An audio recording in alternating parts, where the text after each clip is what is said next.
الحمد لله نحمده ونصلي ونسلم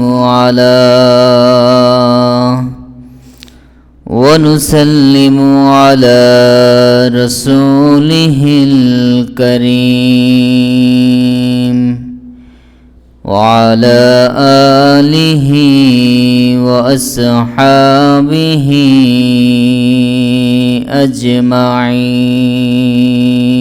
أجمعين أما بعد فقد قال الله تعالى في كلامه المجيد وفرقانه الحميد أعوذ بالله من الشيطان الرجيم بسم الله الرحمن الرحيم الرجال قوامون على النساء بما فضل الله صدق الله العظيم وصدق رسوله النبي الكريم ونحن على ذلك من الشاهدين الشاكرين وقال تعالى في شان حبيبه مخبرا وآمرا إن الله وملائكته يصلون على النبي يا أيها الذين آمنوا صلوا عليه وسلموا تسليما اللهم صل على مولانا محمد وعلى آل سيدنا مولانا محمد اللهم صل على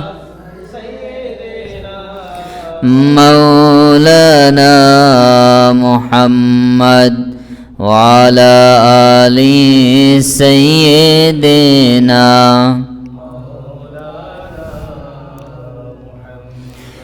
ডানা যদি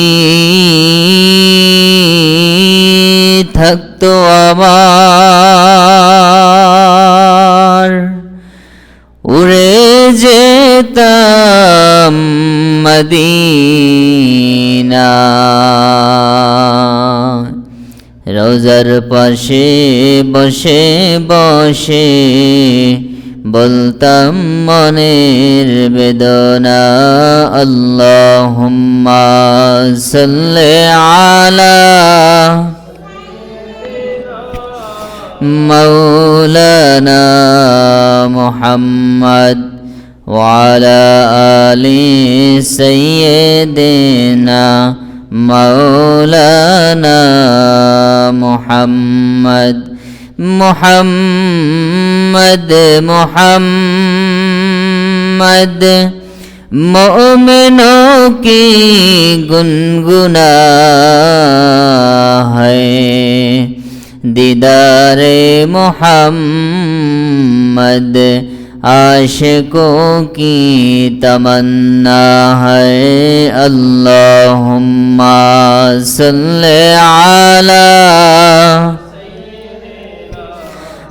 مولانا محمد وعلى آل سيدنا مولانا لا إله إلا الله لا إله إلا الله لا إله إلا الله سبحان الله والحمد لله سبحان الله والحمد لله لا إله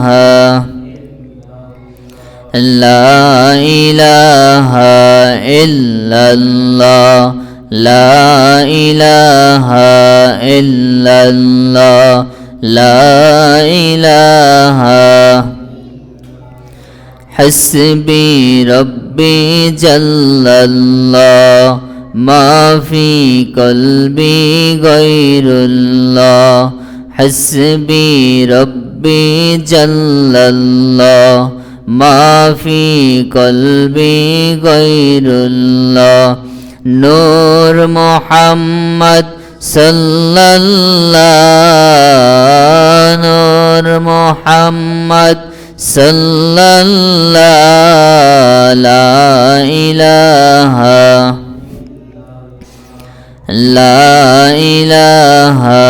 إلا الله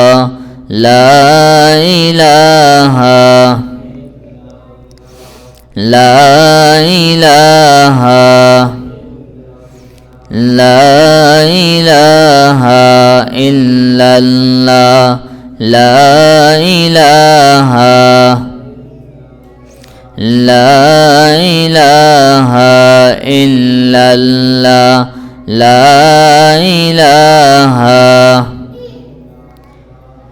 لا إله إلا الله অসীম দয়ার সাগর তুমি ধনী দরিদ্র করো তুমি অসীম দয়ার সাগর তুমি ধনী দরিদ্র করো তুমি তুমি পারো হতে সহায় তুমি পারো হতে সহায় অসহায় বান্দা লা ইলাহা ইল্লাল্লাহ লা ইলাহা ইল্লাল্লাহ লা ইলাহা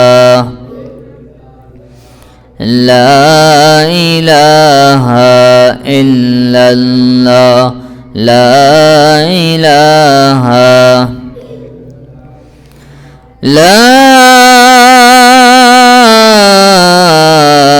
ইলাহা ইল্লাল্লাহু মুহাম্মাদুর রাসূলুল্লাহ সাল্লাল্লাহু আলাইহি ওয়াসাল্লাম। উপস্থিত মুআজ্জাজ মুহতারাম, সম্মানিত উলামায়ে কিরাম, জুমার নামাজ আদায়ের উদ্দেশ্যে মসজিদে আগত সম্মানিত মুসল্লিয়ান ইকরাম, মুরব্বিয়ান ইকরাম, যুবক ভাইরা, ছোট্ট শিশুরা, সকলের প্রতি আন্তরিক সালাম ও ইসলামিক সম্ভাষণ। আসসালামু আলাইকুম ওয়া রাহমাতুল্লাহি ওয়া বারাকাতুহু।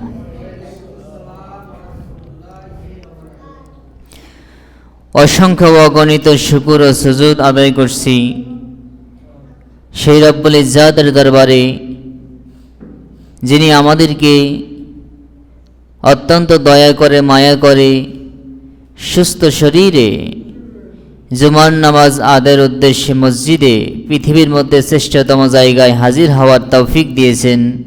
এজন্য আসুন শুকরিয়া আদায় করে সকলে একবার পরে আলহামদুলিল্লাহ। সম্মানিত হাজিরিন, আমাদের আজকের আলোচ্য বিষয় হলো স্ত্রীর উপর স্বামীর অধিকার। আমরা গত সপ্তাহে আলোচনা করেছিলাম স্বামীর উপর স্ত্রীর অধিকার এই বিষয়ে। আজকের খুতবায় আমরা সংক্ষিপ্তভাবে আলোচনা করব স্ত্রীর উপর স্বামীর অধিকার, অর্থাৎ একজন স্ত্রীর স্বামীর প্রতি দায়িত্ব কর্তব্য কী এবং একজন স্বামী তার স্ত্রীর কাছ থেকে কি পাবে, এবং একটি সুন্দর শান্তিপূর্ণ ইসলামিক পরিবার গঠনে স্বামী এবং স্ত্রীর ভূমিকা কি, এই বিষয়ে আমরা সংক্ষিপ্ত আলোচনা করব। আল্লাহ আমাদেরকে তৌফিক দান করুক, বলুন আমিন। সম্মানিত হাজরিন, আমি প্রথমেই খুতবায় আপনাদের সম্মুখে কোরআনুল কারীমের একখানা আয়াতে কারিমা তেলাওয়াত করেছি। সূরাতুন নিসার 34 নম্বর আয়াতের প্রথম অংশ আমি তেলাওয়াত করেছি।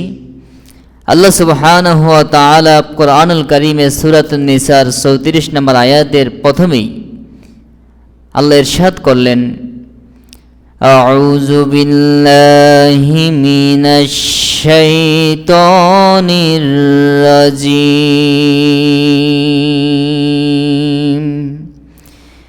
বিসমিল্লাহির রহমানির রহিম।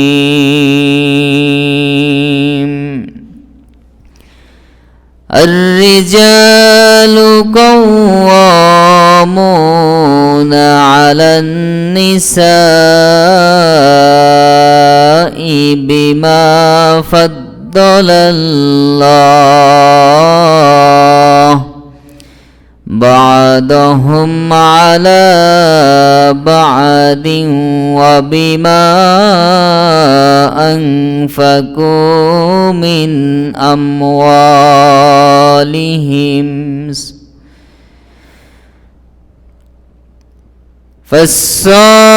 فالصالحات قانتات حافظات للغيب بما حفظ الله إلى آخر الآية।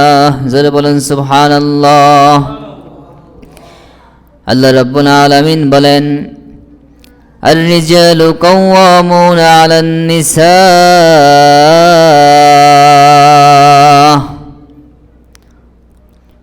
পুরুষরা নারীদের উপর কর্তৃত্বশীল। পুরুষরা নারীদের উপর কর্তৃত্বশীল। পুরুষ হলো নারীদের অভিভাবক। কারণ বিমা ফাদ্দালাল্লাহু বা'দাহুম আলা বা'দিন, আল্লাহ একের উপর অন্যকে শ্রেষ্ঠত্ব দিয়েছেন। ওয়া বিমা আনফাকু মিন আমওয়ালিহিম, এবং যেহেতু পুরুষগণ নিজেদের অর্থ সম্পদ ব্যয় করে, অতএব আল্লাহ বিধান দিলেন এই পৃথিবীর মধ্যে পুরুষ এবং নারী তারা বৈবাহিক বন্ধনে আবদ্ধ হবে, তারা পরিবার গঠন করবে, সংসার করবে। এই পরিবার সংসার এটি একটি অফিস, এটি একটি আদালত, এটি একটি সুন্দর নিয়ম এবং কানুন এর মাধ্যমে পরিচালিত হবে। এবং এই পরিবারের মধ্যে একজন নেতা থাকবে, একজন কর্তৃত্বশীল থাকবে। সে কি পুরুষ হবে না মহিলা হবে, কে হবে? আল্লাহ সেই আদেশ, সেই বিধান ফরমান জারি করলেন যে ঘরের মধ্যে, পরিবারের মধ্যে কর্তৃত্বশীল হবে পুরুষ, অর্থাৎ স্বামী পুরুষ ব্যক্তি, তিনি হবে কর্তৃত্বশীল, তিনি হবে ঘরের নেতা, তিনি সবাইকে পরিচালনা করবে। এটি আল্লাহর বিধান। কারণ আল্লাহ একজনকে আরেকজনের উপর শ্রেষ্ঠত্ব দিয়েছেন, এবং আল্লাহ সুবহানাহু ওয়া তাআলা দ্বিতীয় কারণ উল্লেখ করেছেন, কারণ পুরুষগণ এই সংসারে পরিবারের জন্য ব্যয় করে, খরচ করে। অতএব একটি পরিবারের কর্তৃত্বশীল হবে পুরুষ, একটি পরিবারের নেতা হবে পুরুষ, পরিবারে আদেশ চলবে পুরুষ ব্যক্তির। এই জন্য সম্মানিত হাজরিন, একটি সুন্দর পরিবার গঠন করার জন্য পুরুষ কর্তৃত্বশীল হবে, পুরুষ আদেশ করবে, পুরুষের আদেশ সবাই মান্য করবে। ঘরের মধ্যে মহিলারা নিচু গলায় কথা বলবে, ঘরের মহিলা পুরুষদেরকে মান্য করবে, এটি আল্লাহর বিধান। মহিলারা চালাকি করবে না, মহিলারা ঘরের মধ্যে নেতৃত্ব দিবে না, কারণ আল্লাহ পুরুষদেরকে মহিলাদের উপর ক্ষমতাশীল বানিয়েছে। এমনকি পৃথিবীর আপনি শুরু থেকে দেখেন, এই পৃথিবীতে আল্লাহ সুবহানাহু ওয়া তাআলা এই পৃথিবীকে ইসলাহ করার জন্য, পৃথিবীর মানুষদেরকে পরিশুদ্ধ করার জন্য পৃথিবীর শুরু থেকে এই পর্যন্ত আল্লাহ সুবহানাহু ওয়া তাআলা যতজন মানুষকে বা যতজন নবী এবং রাসূল প্রেরণ করেছেন ইসলামের জন্য, আল্লাহ পৃথিবীতে কোনো মহিলাকে নবী এবং রাসূল হিসেবে পাঠান নাই। কি বলেন, পাঠিয়েছেন? আপনি দেখাইতে পারবেন একজন নবী অথবা রাসূল মহিলা? পৃথিবীতে আল্লাহ পুরুষদেরকে কর্তৃত্ব দিয়েছেন, পুরুষদেরকে নেতৃত্ব দিয়েছেন। এই জন্য পৃথিবীর শুরু থেকে আমাদের নবী পর্যন্ত আল্লাহ সুবহানাহু ওয়া তাআলা একজন নবী এবং রাসূল ও মহিলা পাঠান নাই। মহিলারা ইবাদত করবে, ইবাদত করে মহিলা ওলি হবে, আল্লাহর ওলি হতে পারে, কিন্তু মহিলা নবী এবং রাসূল হবে না। এমনইভাবে সমাজের নেতৃত্ব কর্তৃত্ব পৃথিবীর সকল নবী এবং রাসূলগণ আল্লাহ সুবহানাহু ওয়া তাআলার পক্ষ থেকে যেভাবে ইসলাহের তালিম নিয়ে আসছেন, সেভাবে তারা আবার দেশের নেতৃত্ব দিয়েছেন। তারা দেশের খলিফা ছিলেন, দেশের আমির ছিলেন। আমার রাসূল মদিনা রাষ্ট্র গঠন করেছেন, নবীজি মদিনা রাষ্ট্রের রাষ্ট্রপতি ছিলেন, নবীজি সেখানের নেতা ছিলেন, আমির ছিলেন।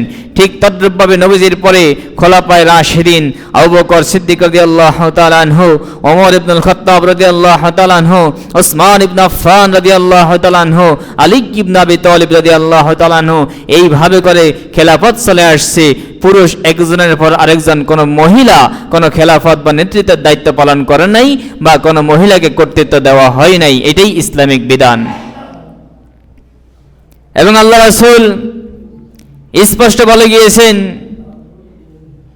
মহিলারা হলো ঘরে থাকার বস্তু, এরা ঘরের ভিতরে থাকবে, মহিলারা ঘরের ভিতরে থাকবে, পর্দা করবে, এরা স্বামীর খেদমত করবে, স্বামীর ঘরে সন্তান লালন পালন করবে। এটা হলো মহিলাদের কাজ। মহিলারা বাহিরে কর্তৃত্ব দেবে না, কারণ মহিলা বাহিরে বের হলে ফিতনা হবে। আল্লাহ রাসূল বলে গেছেন, আমি আমার উম্মতের মধ্যে মহিলাদের চেয়ে সবচেয়ে বড় কোনো ফিতনা রেখে যাই নাই। এই আমার উম্মতের মধ্যে যত ফিতনা আছে, এর মধ্যে সবচেয়ে বড় ফিতনা হলো মহিলাদের ফিতনা। এই জন্য সম্মানিত হাজিরিন, আল্লাহ সুবহানাহু ওয়া তাআলার বিধান, আর রিজালু কাওয়ামুনা আলান নিসা, পুরুষদেরকে মহিলাদের উপর কর্তৃত্ব দেওয়া হয়েছে, নেতৃত্ব দেওয়া হয়েছে। ঘরের মধ্যে, সংসারের মধ্যে, পরিবারের মধ্যে কর্তৃত্বশীল হলো পুরুষ। একজন পুরুষ ঘরের মধ্যে নেতা, পুরুষ ঘরের মধ্যে সে আইন প্রণয়ন করবে, পুরুষ ঘরের মধ্যে সুন্দরভাবে তার স্ত্রী, পরিবার, সন্তান সন্ততি, পরিবার পরিচালনা করবে। এটা পুরুষের দায়িত্ব। আর একজন স্ত্রীর উপর দায়িত্ব হলো সে তার স্বামীর আদেশগুলোকে পালন করবে, স্বামীর সন্তুষ্টির জন্য সে চেষ্টা করবে। এবং একজন স্বামী স্ত্রীর উপর যে অধিকার পাওনা, একজন স্ত্রীর উপর যে দায়িত্ব, এর মধ্যে সবচেয়ে বড় স্ত্রীর উপর দায়িত্ব কর্তব্য হলো স্বামীর পাওনা হলো, স্বামী যখন স্ত্রীকে কোনো কাজে অথবা নিজের প্রয়োজনে হাজতে ডাকবে, স্ত্রী স্বামীর ডাকে সাড়া দিবে।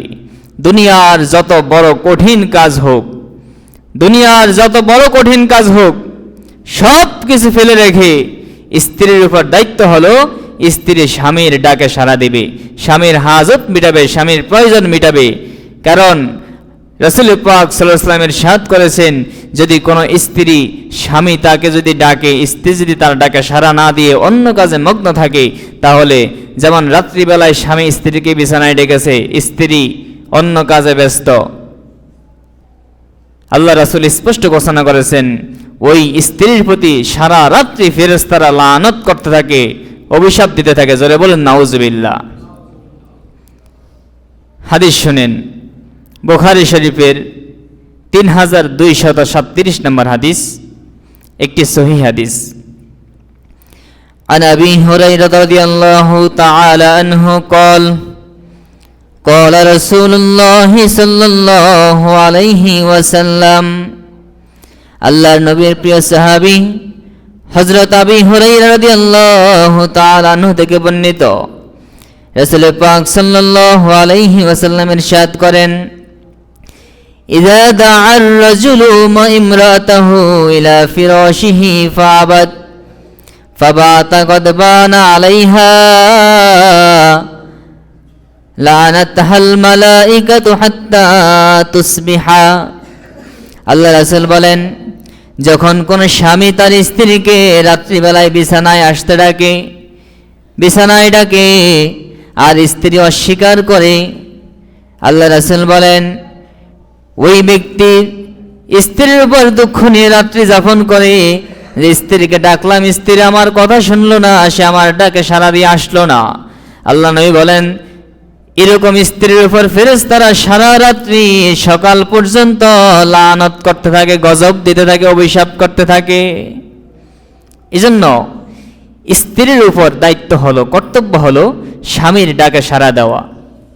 স্বামী যখন তাকে কোনো কাজে অথবা নিজের হাজত মেটানোর জন্য নিজের প্রয়োজনে ডাকবে, তখন স্ত্রীর উপর দায়িত্ব কর্তব্য হলো সে সব কিছু ফেলে দিয়ে স্বামীর ডাকে সাড়া দেবে। আজকে যেই কথাটা বলতেই হয়, মোবাইল, টিভি, এইরকম যন্ত্রপাতি, এগুলো স্বামী এবং স্ত্রীদের মাঝে, এমনকি আত্মীয় স্বজনের মাঝে দূরত্ব তৈরি করেছে। স্বামী স্ত্রীর কথা শোনে না, স্ত্রী স্বামীর ডাকে সাড়া দেয় না, সন্তান কথা শোনে না। এর মধ্যে সবচেয়ে বড় একটা কারণ হলো মোবাইল। সারাদিন মোবাইল নিয়ে ব্যস্ত থাকে, স্ত্রী স্বামীকে সময় দেয় না, স্বামী স্ত্রীকে সময় দেয় না।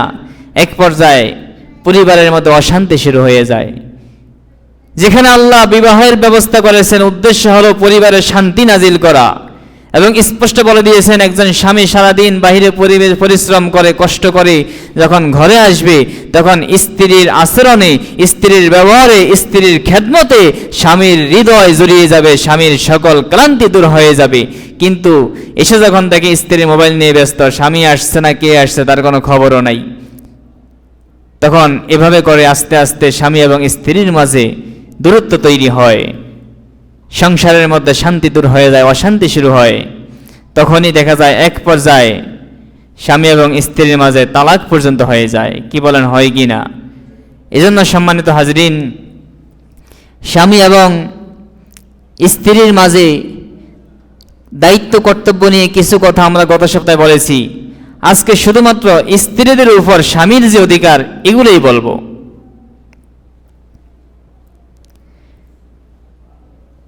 একজন স্ত্রী সে যদি কঠিন পৃথিবীর মধ্যে সবচেয়ে বড় ব্যস্ততা, পৃথিবীর মধ্যে সবচেয়ে কঠিন পরিস্থিতি, একজন মহিলার জন্য এই পৃথিবীতে সবচেয়ে কঠিন পরিস্থিতি কি বলতে পারেন?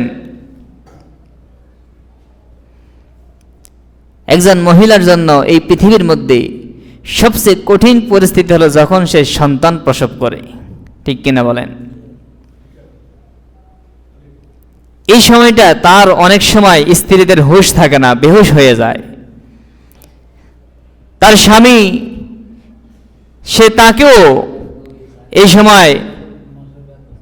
সময় দিবি তো দূরের কথা, বরঞ্চ সে এমন অবস্থায় ভোগে, এমন বিপদগ্রস্ত হয়ে যায়, সে মৃত্যুর সাথে পাঞ্জা লড়ে। সে মনে মনে কামনা করে তার স্বামী যেন তার পাশে থাকে, বা তার সবচেয়ে আপনজন যেন তখন তার পাশে থাকে। এরকম কঠিন পরিস্থিতিতে আল্লাহ রাসূল বলছেন, যদি এরকম কঠিন পরিস্থিতিতেও পড়ে, তখনও যদি কোনো স্বামী তার স্ত্রীকে ডাক দেয়, তখনও তার ওই স্ত্রীর উপর আবশ্যক দায়িত্ব হলো স্বামীর ডাকে সাড়া দেওয়া। যাবে বলুন সুবহানাল্লাহ। এটা স্পষ্ট হাদিস, সহিহ হাদিস, সুনান ইবনে মাজা 1853 নম্বর হাদিস। একটি ঘটনা নিয়ে হাদিস, একটু বিস্তারিত বলি, শোনেন। হযরত মুআয ইবনে জাবাল রাদিয়াল্লাহু তাআলা আনহু, তিনি রাসূল পাক সাল্লাল্লাহু আলাইহি ওয়াসাল্লামের নিকট আসছেন শাম থেকে। মুআয ইবনে জাবাল আল্লাহ রাসূলের কাছে আসলেন। সাজাদা লিন-নবী সাল্লাল্লাহু আলাইহি ওয়াসাল্লাম আল্লাহ রাসূলের কাছে এসে আল্লাহ রাসূলকে সিজদা করলেন। জোরে বলেন নাউজুবিল্লাহ। আল্লাহ রাসূলকে কি করলেন? পৃথিবীর কোন মানুষকে সিজদা করা জায়েজ আছে? আল্লাহ ছাড়া কাউকে সিজদা করা জায়েজ আছে? তিনি শাম দেশ থেকে আসলেন, এসে আল্লাহ রাসূলকে সিজদা করলেন। ক্বালা মা হাযা ইয়া মুআজ, আল্লাহ রাসূল বললেন, রে মুআজ, এটা কি করলা? কোথায় ফেলা এই নিয়ম? মুআজ ইবনে জাবাল সেদিন বলেন, ক্বালা আতাইতু শাম ফাওয়াফাকতুহুম ইয়াসজুদুনা লিআসাকিফাতিহিম। ইয়া রাসূলুল্লাহ, ইয়া হাবিবাল্লাহ, আমি যখন শাম দেশে গিয়েছি সেখানে দেখেছি তারা তাদের ধর্মীয় নেতাদেরকে সেজদা করে। শাম দেশের মানুষরা তাদের ধর্মীয় নেতাদেরকে সেজদা করে। তখন আমি নিয়ত করেছি আমি যখন আপনার সামনে আসবো আমি আপনাকেও সেজদা করব। আল্লাহ রাসূল বললেন, রে মুআজ, ফালা তাফআলু, এই কাজ আর কখনো করবা না। আল্লাহ ছাড়া পৃথিবীর কাউকে সেজদা দেওয়া জায়েজ নাই, শিরক হারাম। আমি নবীকেও না, একমাত্র সেজদার হকদার হলো আল্লাহ। তবে জেনে রাখো মুআজ, আমি নবীকে সিজদা দেওয়া জায়েজ নাই, পৃথিবীর অন্য কোন মানুষকে সিজদা দেওয়া জায়েজ নাই। তবে জেনে রাখো ফা ইন্নী লাউ কুনতু আমিরান আহাদান আইয়াসজুদা লিগাইরিল্লাহ, যদি আমি পৃথিবীর কাউকে আল্লাহ ছাড়া কাউকে সিজদা দেওয়ার আদেশ করতাম, লা আমারতুল মারআতান তাসজুদা লিজাওজিহা, তাহলে আমি মহিলাদেরকে আদেশ করতাম তারা যেন তাদের স্বামীদের সিজদা করে। আপনি কল্পনা করতে পারেন কত বড় কথা। পৃথিবীর মধ্যে আল্লাহ ছাড়া কাউকে সেজদা দেওয়া জায়েজ নাই, এমনকি আল্লাহর নবীকেও সেজদা দেওয়া জায়েজ নাই। আল্লাহ নবী বলতেছেন পৃথিবীর কোন মানুষকে সেজদা দেওয়া জায়েজ নাই। তবে জেনে রাখো, যদি আমি নবী পৃথিবীর কোন মানুষকে অন্য মানুষেরকে সেজদা করার আদেশ করতাম, তাহলে একমাত্র স্ত্রীকে আদেশ করতাম সে যেন তার স্বামীর সেজদা করে। এছাড়া পৃথিবীর কোন মানুষকে সেজদা করা জায়েজ না, এমনকি স্ত্রী ও স্বামীকে সেজদা করা জায়েজ নাই। নবী বলছেন যদি আদেশ করতাম তাহলে এটা করতাম। এর মানে বোঝা যায় স্ত্রীর কাছে স্বামীর গুরুত্ব পৃথিবীর মধ্যে সবচেয়ে বেশি। আল্লাহর পরে পৃথিবীর মধ্যে একজন স্ত্রীর কাছে সবচেয়ে গুরুত্বপূর্ণ ব্যক্তি হলো তার স্বামী। শুধু তাই নয়, আল্লাহর নবী হাদিসে আরো বললেন, ওয়াল্লাযী নাফসি মুহাম্মাদিন বিয়াদিহি, সেই রবের কসম যেই রবের হাতে আমি নবী মুহাম্মদের জীবন। অর্থাৎ আল্লাহর নবী আল্লাহর কসম করলেন, আল্লাহর কসম করে বললেন, লা তুআদ্দিল মারআতু হাক্কা রাব্বিহা হাত্তা তুআদ্দি হাক্কা যাওজিহা, কোন মহিলা কোন স্ত্রী আল্লাহর হক আদায় করতে পারবে না যতক্ষণ পর্যন্ত তার স্বামীর হক আদায় না করে। অর্থাৎ মহিলা যত ইবাদত করুক, যদি তার স্বামীর হক আদায় করতে না পারে, স্বামীকে সন্তুষ্ট করতে না পারে, তাহলে সে আল্লাহকে সন্তুষ্ট করতে পারবে না, আল্লাহর হক আদায় করতে পারবে না। এই জন্য একজন মহিলার উপর সর্বপ্রথম আবশ্যক দায়িত্ব হলো স্বামীর হক আদায় করা, স্বামীর সেবা করা। এবং আল্লাহ নবী আরো বললেন, ওয়ালাউ সাআলাহা নাফসাহা, কোন স্বামী যদি তার স্ত্রীকে পেতে চায়, অর্থাৎ কোন স্বামী যদি তার স্ত্রীকে ডাক দেয়, স্ত্রীকে কাছে পেতে চায়, ওয়াহিয়া আলা কতাবিন লাম তামনাহু, স্ত্রী এমন অবস্থায় আছে, স্ত্রীর প্রসব বেদনা উঠে গেছে, স্ত্রী সন্তান প্রসবের জন্য প্রস্তুত হয়ে গেছে, যদি এমন সময় স্বামী ডাক দেয় তখনও যেন স্ত্রী স্বামীকে নিষেধ না করে, তখনও যেন সে স্বামীর ডাকে সাড়া দেয়। অর্থাৎ আল্লাহ নবী এখানে গুরুত্ব বুঝাইছেন যে একজন স্ত্রীর কাছে পৃথিবীর মধ্যে স্বামীর গুরুত্ব সবচেয়ে বেশি।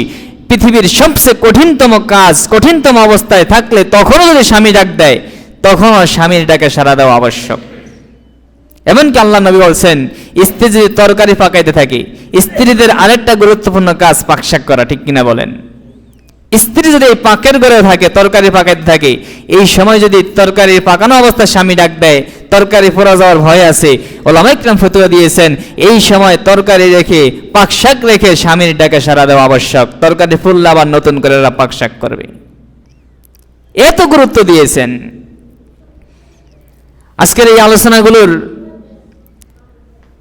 সবচেয়ে বড় কার্যকারিতা হবে তখন যদি উপস্থিত এখানে যারা বাবা আছেন, আপনারা আপনাদের মেয়েদেরকে এই ওয়াজগুলো, এই আলোচনাগুলো বাসায় গিয়ে করবেন, শোনাবেন। যারা ভাই আছেন বোনদেরকে শোনাবেন, যারা স্বামী আছেন স্ত্রীদেরকে এই আলোচনাগুলো শোনাবেন। আর মাইকের আওয়াজ যে মা বোনরা শুনতে পাইতেছেন, আপনারা আলোচনাগুলো শুনে আমল করবেন, তখনই আজকের এই আলোচনাগুলো সার্থক হবে। আজকে সমাজের মধ্যে পরিবারে শান্তি নাই, স্বামী স্ত্রীর মিল নাই, মনোমালিন্য, একজন আরেকজনের সাথে সম্পর্ক বিচ্ছিন্ন হয়ে যাচ্ছে, ডিভোর্স হচ্ছে, তালাক হচ্ছে, কারণ তারা ইসলামিক রীতিনীতি জানে না, স্বামীর অধিকার কি স্ত্রীর অধিকার কি জানে না। গত সপ্তাহে আমরা স্বামীর অধিকারগুলো আলোচনা করছিলাম, স্ত্রীর প্রাপ্যগুলা।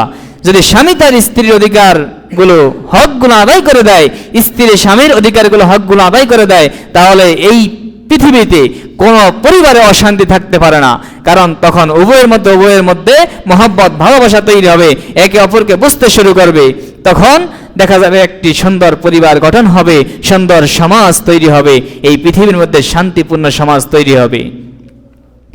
এই জন্য সম্মানিত হাজরিন, শুধু তাই নয়, আরেকটা হাদিস বলি। আল্লাহ রাসূল বলেছেন, স্বামী যদি স্ত্রীকে আদেশ করে একটা পাহাড় থেকে আরেকটা পাহাড়ের মধ্যে পাথর নিয়ে যাবে, অর্থাৎ অনেক দূরত্বে দুইটা পাহাড়, এক পাহাড়ের পাথর আরেক পাহাড়ে নিয়ে ফেলবে, অর্থাৎ কঠিন কাজের আদেশ করে, ওই কাজটাও স্ত্রীর উপর করা অপরিহার্য। হাদিস শরীফ আছে ইবনে মাজাহ শরীফ 1852 নম্বর হাদিস, সহিহ হাদিস। আন আয়েশা রাদিয়াল্লাহু তাআলা আনহা আন্না রাসূলুল্লাহ সাল্লাল্লাহু আলাইহি ওয়াসাল্লাম قال লাউ আমারতু আহাদান আন ইয়াসজুদা লি আহাদিন লা আমারতুল মারআতা আন তাসজুদা লি যাওজিহা ওয়ালাউ আন্না রাজুলান আমারা ইমরাতাহু আন তানকুলা মিন জাবালিন আহমারিন ইলা জাবালিন আসওয়াদা ওয়া মিন জাবালিন আসওয়াদা ইলা জাবালিন আহমারা লাকানা নাউলুহা আন তাফআলা। কোন স্বামী যদি তার স্ত্রীকে আদেশ করে এক পাহাড়ের পাথর অন্য পাহাড়ে নিয়ে যেতে, কালো পাহাড়ের পাথরগুলো লাল পাহাড়ে নিয়ে যাবে, লাল পাহাড়ের পাথরগুলো কালো পাহাড়ে নিয়ে যাবে। যদি কোনো স্বামী তার স্ত্রীকে এরকম আদেশ করে, তাহলে ওই স্ত্রীর উপর আবশ্যক হলো স্বামীর এই আদেশটা পালন করা, এই আদেশটা বাস্তবায়ন করা। অর্থাৎ আল্লাহ নবী বুঝাইতেছেন যে স্ত্রীর উপর অবশ্যক দায়িত্ব হলো স্বামীর আদেশগুলোকে বাস্তবায়ন করা। যতক্ষণ পর্যন্ত কোনো গুনাহের কাজের আদেশ না করে, আল্লাহর নাফরমানির কোনো আদেশ না করে, ততক্ষণ পর্যন্ত স্ত্রীর উপর আবশ্যক দায়িত্ব হলো স্বামীর আদেশগুলোকে পালন করা। এর মানে এই না স্বামীরা আবার গিয়ে স্ত্রীদেরকে দিয়ে মাটি কাটাইবে, অথবা স্বামীরা স্ত্রীদেরকে দিয়ে কঠিন কাজ করাইবে, এটা উৎসাহ দেওয়া হয় নাই। এই জন্য স্বামী স্ত্রীকে বুঝতে হবে, স্ত্রীকে স্বামীকে বুঝতে হবে, উভয় মিলে সুন্দর পরিবার গঠন করবে, উভয়কে মহাব্বত ভালোবাসা দিয়ে সংসার গঠন করবে, এবং আল্লাহ তাদের ঘরের সন্তান দিবে, তাদেরকে দিন শিক্ষা দিবে। প্রথমত সন্তানদের সুন্দর নাম রাখবে, সে তাদেরকে দিনই শিক্ষা দিবে। এই যে বর্তমানে মনে করেন এখন ভর্তির সময় আসছে, অনেক মানুষ আছে নিয়ত করে রাখে যে ছেলে মেয়েটাকে অমুক কিন্ডারগার্টেনে, অমুক কেজি স্কুলে, অমুক ইংলিশ মিডিয়ামে পড়াবে। কি বলেন, নিয়ত করে না? একজন মুসলমান হিসেবে আপনার প্রথম দায়িত্ব হলো আপনার সন্তানকে দ্বীনি শিক্ষা দেওয়া।